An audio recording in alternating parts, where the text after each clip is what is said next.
have to talk about this with you because Okay. it's clearly something that is important to you. What? You said it a bunch. Boundaries, right? Yes. Right. It's one of your Yes. biggest things. Yeah. You've gone through 15 months of therapy. So like, Yeah. how do you see boundaries now as opposed to how you never probably Necessary. saw them? Necessary. Yeah. I read a quote and I actually just said it to a friend the other day, or about a friend. Boundaries are because I want to have a relationship with you. Like, boundaries are uncomfortable for people, right? It's like, it's startling to see a boundary exercised, but people misunderstand because they're so not used to boundaries. A boundary is because I want to have a relationship with you. Love that. If I don't want it, I'm not even going to try for a boundary. You're just out. And so I've had to learn it in a lot of different ways. And it was that was a big struggle in my life in a lot of different areas. And I think so much of that, a little bit of being raised like codependent, it was like partially being raised in like some codependent relationships, my mom, my sister, like being so close, but then feeling very responsible for other people. And I just like couldn't break free of that. It was all channeled through love. So it didn't look like a bad thing, but it was like destroying my life. Whoa. Yeah. So there was the codependent side of it. And then there was like people coming in and like, do I trust this person until they prove to me that I shouldn't? Or do I make them earn my trust? Or what about access? Do I let people have full access to who I am? Because I wanted to be genuine and show up as I was. But how do you trust people you don't know? So I just lacked wisdom in those areas. And I would, even in my love and my desire to be generous for people, I would let them take advantage. And then I would be like really resentful. And so I had to lay it all down and go like, I honestly don't know how to do this. I'm good with people, but like, I don't know where to draw any lines. And a big piece of losing that was going through sexual assault. It's like, it's like spinning for a long time until you ever get healing. So you went through sexual assault? Yeah, when I was 22. Oh. So you met me at a really bad time in my life. It's funny that it didn't show, I guess, that much. Well, you know what's funny? Hindsight is 2020. Mm-hmm. And let's put it this way. If I knew you then and I would never not know you today, I would probably walk away thinking, oh, that was Emily. Mm-hmm. Knowing you today Yeah. and having the ability to look back, I can clearly see how you lacked in all these things that you're describing, which is also how I could sit here and say that you grew so much. Oh, you know what I mean? Because I could compare the two. Yeah. But no, at the time, in and of itself, you were just Emily. Yeah. Yeah, I didn't think anything of it. Of course, I mean, it's not like you shared about yourself then as you are right now. Yeah. In hindsight. But now I could totally, just like I'm sure with me in some areas, you could look back and say, okay, when I met him, he was, like you just said, Yeah. I wasn't, I was reckless. Yeah. You know what I mean? Yeah. Less grounded. Yeah. So. Yeah. I mean, the hard part is like, I always had a really big heart for others forever. And compassion without boundaries is really detrimental. Horrible. Like, God didn't create it that way. He gave me my heart for people, but that doesn't mean it's a free for all. It's not. You can't do that and thrive. And it took me a long time to understand that. I felt so responsible for people, and then I didn't know where to put certain people. Everybody had equal access to my life, to me, That's tough. to my space, to my money, to my, it was really, really painful to go. And I just went through it over and over and over and over again. And going to therapy was like, I already knew I had issues there. I tried to read like Boundaries. I tried to read Codependent No More.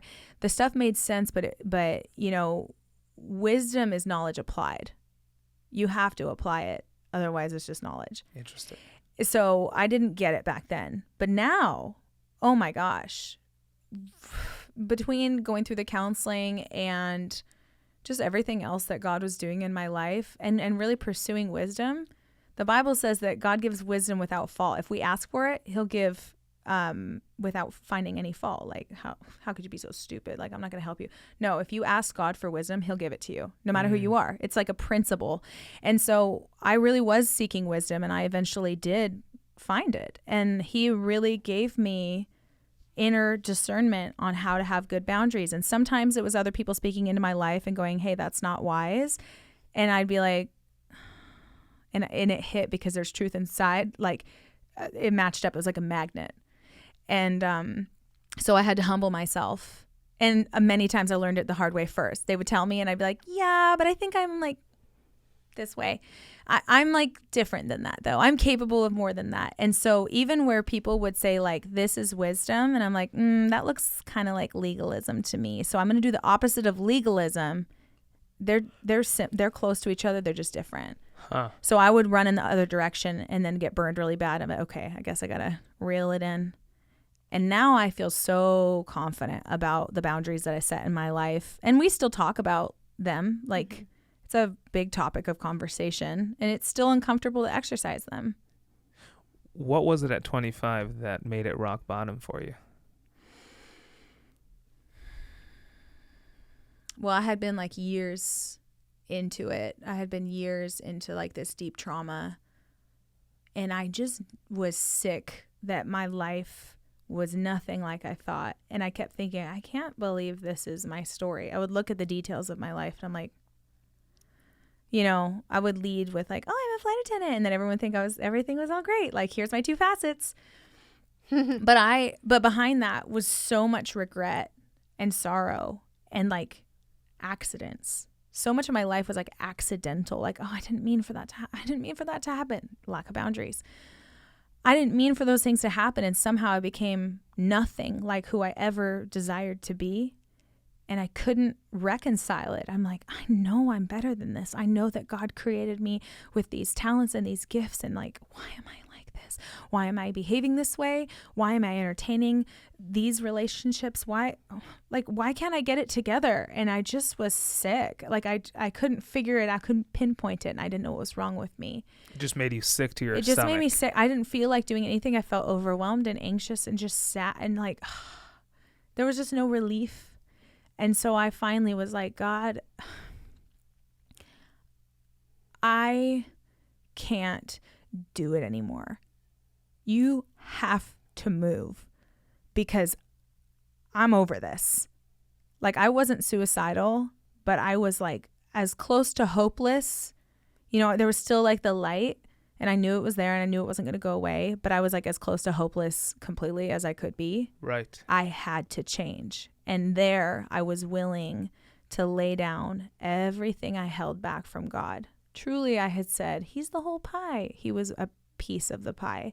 And I'm like, yeah, I'm one flavor. And I couldn't deal with these other areas of my life. I had to give him access so he could come in and handle it. And when I did, he moved quickly. And it was like, I mean, it was life-changing. Whoa. Yeah. Like I thought I had been doing it. Like it's like it was a cherry pie. I had like a slice of cherry pie, but I had all these other things in there too. Right. And I'm like, no, I'm a cherry pie. And people are like, you don't really look like a cherry pie. Like there's a little bit of cherries in there, but I don't think that's cherry pie. And I'm like, yeah, this is what it looks like to, love God and be, and I couldn't see it until I really was just out of options.